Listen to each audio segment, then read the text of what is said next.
Hello, dear students, and welcome to my channel. Try something for me right now. Close every tab in your mind for a moment. No music, no notifications, no voice, not even mine, for a few seconds. Just you and silence. How does that feel? For most people, if we are honest, it feels uncomfortable, almost unbearable. Within seconds, the hand reaches for the phone, the mind reaches for a thought to hold on to, anything to fill the space. And yet silence cannot hurt you. It has no weight, no sound, no danger. Somewhere along the way, human beings became afraid of the one thing that costs nothing and asks nothing of us. Today we are going to understand why, where this fear comes from, what it is quietly protecting you from, and how learning to sit inside silence, even briefly, might be one of the most powerful things you ever practice. And at the same time, this video will help you improve your English. Listen carefully. Notice words like solitude, stillness, and restlessness, and try repeating the sentences that stay with you. Stay with me until the end, and if you want to keep growing your English in a calm, meaningful way, subscribe to the channel and continue this journey with me. Lesson 1. What do we actually mean by silence? Before we go further, let's be precise, because silence is not always as simple as it sounds. There are two kinds of silence, and most people only think about one of them. The first kind is outer silence. This is the absence of sound around you. No traffic, no talking, no music, no notifications. This is the silence of an empty room, a quiet forest, a house after everyone has gone to sleep. The second kind is inner silence. This is far rarer and far more difficult. This is the absence of noise inside the mind. No constant commentary, no planning, no worrying, no replaying old conversations, no rehearsing future ones. Inner silence means the voice in your head, the one that almost never stops, finally goes quiet too. Here's the important truth. Most people can tolerate outer silence for a short time. Far fewer people can tolerate inner silence at all. You can sit in a silent room and still be far from silent because your mind is loud, busy, restless, filling the space with thoughts the moment the world stops filling it with sound. This is why some people say, "I cannot stand silence," when what they truly mean is, "I cannot stand being alone with my own mind." Understanding this difference matters because when we talk about the fear of silence today, we are really talking about both, the fear of an empty room and the deeper, more honest fear of an empty, unoccupied mind. And notice something else. Outer silence and inner silence do not always arrive together. You can be standing in a crowded, noisy street and still feel a strange inner stillness because your mind is calm and present. And you can be sitting completely alone in a silent room and still feel like the noisiest place you have ever been because your thoughts are racing in 10 directions at once. This is why simply removing sound is not always enough. Real comfort with silence means becoming comfortable with both kinds at the same time, the quiet outside and the quiet within. Lesson 2. The evolutionary root. Why silence once meant danger. To understand why silence feels uncomfortable, we have to look back, far back, to a time before cities, before music, before any of the noise we now consider normal. For most of human history, the natural world was rarely silent. There was wind, insects, birds, distant animal calls, the small constant sounds of a living environment. In that world, sudden silence was not peaceful. Sudden silence was a warning. When the birds stopped singing, when the insects stopped calling, it often meant a predator was near. Silence, in the wild, frequently meant danger was approaching, not that safety had arrived. This means something important for us today. The human nervous system did not evolve in a world where silence was neutral. It evolved in a world where silence was often a signal to pay close attention, to become alert, to prepare for something. Even though modern silence, the silence of your bedroom at night, or your car at a red light, carries no real danger, the ancient nervous system underneath your modern mind does not always know that. For some people, silence still quietly triggers a low level of alertness, a feeling that something is missing, that something might be coming. This does not mean silence is truly dangerous today. It means your body sometimes reacts to modern silence using instructions written for an ancient world, a world where paying attention to sudden quiet could save your life. Once you understand this, the discomfort makes a strange kind of sense.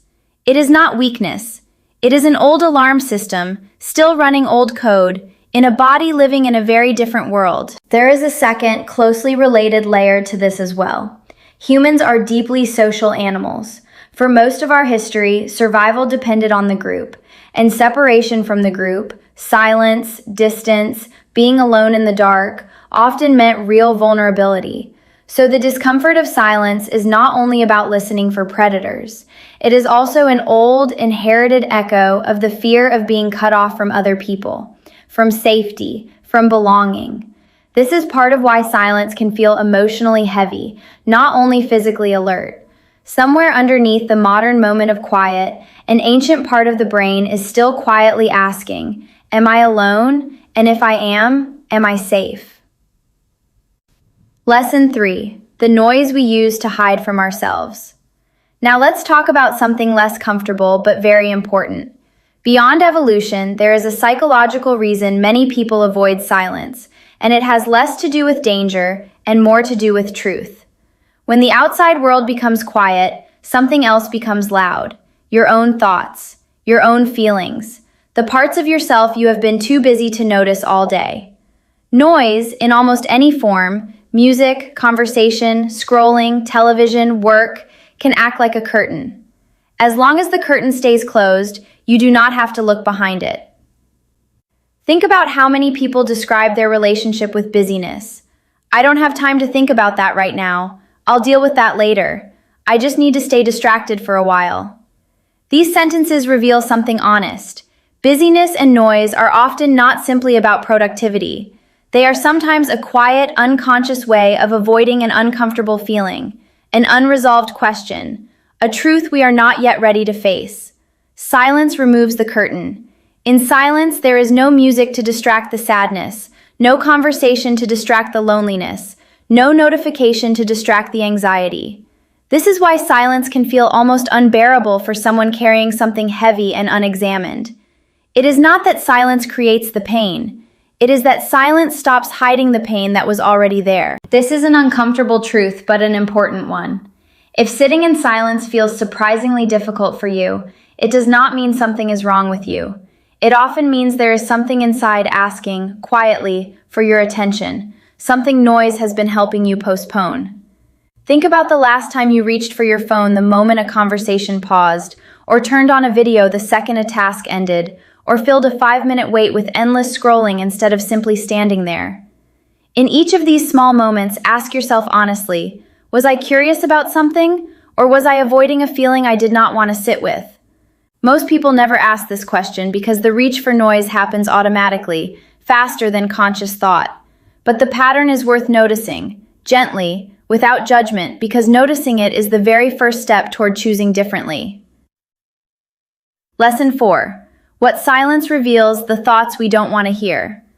Let's go a little deeper into what actually happens in the mind during silence, because this is where many people give up too quickly. When outer noise disappears, the mind does not usually go quiet immediately. In fact, for most people, it gets louder at first. This is sometimes called the noisy mind effect. Thoughts you were too distracted to notice all day suddenly appear. Worries about money, doubts about a relationship, old memories you thought you had forgotten, a decision you have been avoiding, a conversation you wish had gone differently. This moment, the first few uncomfortable minutes of real silence, is often where people quit. They reach for their phone, turn on music, start a conversation, anything to escape this sudden flood of inner noise. But here is something important to understand. This noisy period is not silence failing. It is silence working exactly as it should. Think of your mind like a glass of water that has been shaken all day, filled with movement, tasks, conversations, and screens. The moment you stop shaking it, the water does not become clear immediately. First, everything that was suspended inside becomes visible, swirling, unsettled. Only if you continue to hold still does the water eventually settle and the glass become clear. Silence works the same way. The discomfort at the beginning is not the absence of value. It is the necessary, uncomfortable middle step before real clarity arrives. Most people never experience the clear water because they stop shaking the glass, see it become cloudy, and immediately assume something has gone wrong. They pick the glass back up, they start shaking again, and so the mind never gets the chance to settle, never gets the chance to show what lies beneath the surface noise. Lesson 5. Why modern life is built to avoid silence completely. Now let's look outward for a moment, because this fear is not only personal, it is also cultural, and it is reinforced by the world we now live in, almost constantly. Modern life is, in many ways, engineered against silence. Notifications arrive before you have even finished a single quiet thought. Streaming platforms play the next video automatically, so silence between episodes never has the chance to exist. Public spaces play background music. Waiting rooms play television. Even walking down a street, many people fill their ears immediately with something, a podcast, music, a video, rather than allow even a few minutes of unstructured quiet. This is not accidental. Many modern technologies are specifically designed to fill every possible gap of attention, because attention has become valuable, something companies compete for constantly. Every moment of silence is, in a sense, a moment where nothing is being sold, nothing is being consumed, nothing is generating revenue for anyone. Silence has quietly become almost unprofitable, and so the modern environment is built, intentionally or not, to prevent it from happening naturally. This means something important. If you feel like you rarely experience real silence, it is not simply a personal failure of discipline. You are living inside a world carefully designed to keep your attention constantly occupied. Choosing silence today is not passive. It has become an active decision, something you must protect on purpose, because the environment around you will not offer it to you freely. Lesson 6. Loneliness and solitude, the difference that changes everything. Before we talk about the benefits of silence, we need to separate two ideas that often get confused, because this confusion is part of why silence feels frightening to so many people. Loneliness is a painful feeling of disconnection, a sense that you are missing something you need: companionship, understanding, connection. Loneliness often feels heavy, empty, and unwanted. Solitude is different. Solitude means being alone by choice, and experiencing that aloneness not as lack, but as space. Solitude can feel peaceful, restorative, even necessary. The difference is not really about how many people are physically present. The difference is about the relationship you have with your own company. Many people fear silence because deep down, they associate being alone with loneliness, not solitude. They have never had the experience of enjoying their own unoccupied mind, so silence immediately feels like abandonment rather than peace. But this relationship can change. Learning to sit comfortably with yourself, even for short periods, slowly transforms silence from something that feels like loneliness into something that feels like solitude, from something to escape into something to protect. This shift does not happen instantly. It happens the same way trust builds between two people, slowly, through repeated safe experience. Each time you sit in silence and nothing bad happens, each time uncomfortable thoughts arise and eventually pass, your mind learns, gradually, that your own company is not something to fear. Lesson 7. What wisdom traditions already knew about silence. Before we talk about what silence can offer you personally, it helps to know something reassuring. Long before modern psychology had a name for any of this, entire traditions of thoughtful people already understood that silence was valuable, and they built it into their lives on purpose, not by accident. In many monasteries, both Christian and Buddhist, silence was not simply allowed, it was required, structured carefully into the rhythm of the day. Monks would eat in silence, work in silence, walk in silence, not because speaking was forbidden out of punishment, but because silence was considered a doorway to clearer thought and a steadier heart. In ancient Greece, it is said that students of the philosopher Pythagoras were required to listen in complete silence for extended periods before they were permitted to speak or ask questions in his school, a practice built on the belief that a quiet mind learns more deeply than a busy one.